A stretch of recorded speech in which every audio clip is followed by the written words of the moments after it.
now. Why do people need psychologists?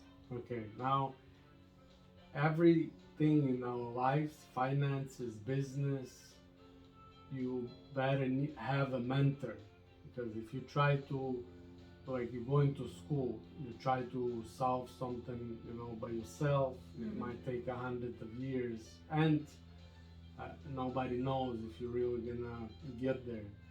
So we need mentors. People actually like mentors. Now, psychologist should be just a mentor, but as I see, if psychologist cannot get up its own fears and insecurities, I'm not sure how it's gonna help other person. Understand? First, he needs to be really calm and relaxed. Most of the psychologists and other psychiatrists and they all go into this psychology because they have their own issues, but most of them didn't figure out. So I see psychology at the moment one of the most useless profession, even psychiatry, because they only try to solve your effect.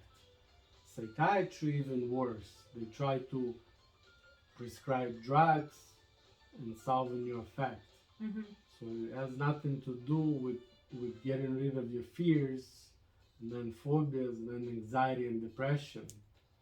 We all people will always lacking something, like some energy, and that's first step toward all this depression and other issues. If you cannot get it, especially without a mentor, it's going to be hard to get anything.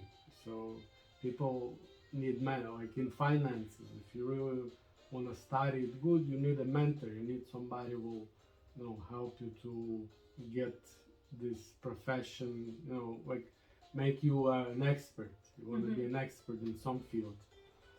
So the same thing in psychology. I don't see that they really take this fear deep enough, and they really, and person can get rid of their fears. I don't see that happens.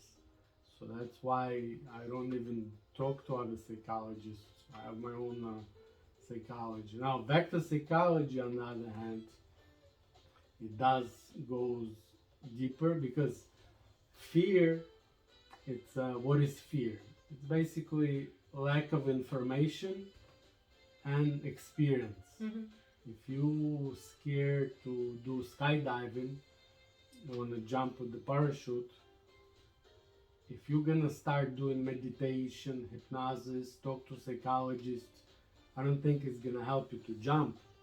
You need information. What do you need to do, when, how it works. Even maybe you see how they pack it and teach you how to pack. The more information you get, the less that emotion that we call fear will take over you, control. You understand? Now, experience, it's second thing. In order to get this confidence, now you need experience. So first time you jump, maybe you're not really, you were not, sometimes it's easier to jump first time. I jumped a few times than second. But still, once you do it 3-4 times, then you're gonna feel more confident. It's in everything. It's, if you watch horror movie and you hear this music plays and you have this tension, you experience this emotion, some kind of fear or adrenaline rush. But when the clown jumps out, then it's kind of funny. So that obscurity, when you don't know what's gonna happen, that's the emotion that we call fear.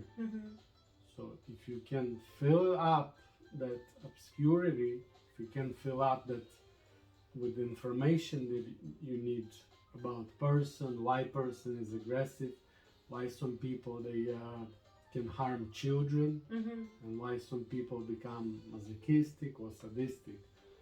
All this vector psychology explains, by the way. So, but the first step to get rid of the problem, fear, That's you need lack of information, and then you can say then you need some experience, then you need some practice. Mm-hmm. So it's actually in everything.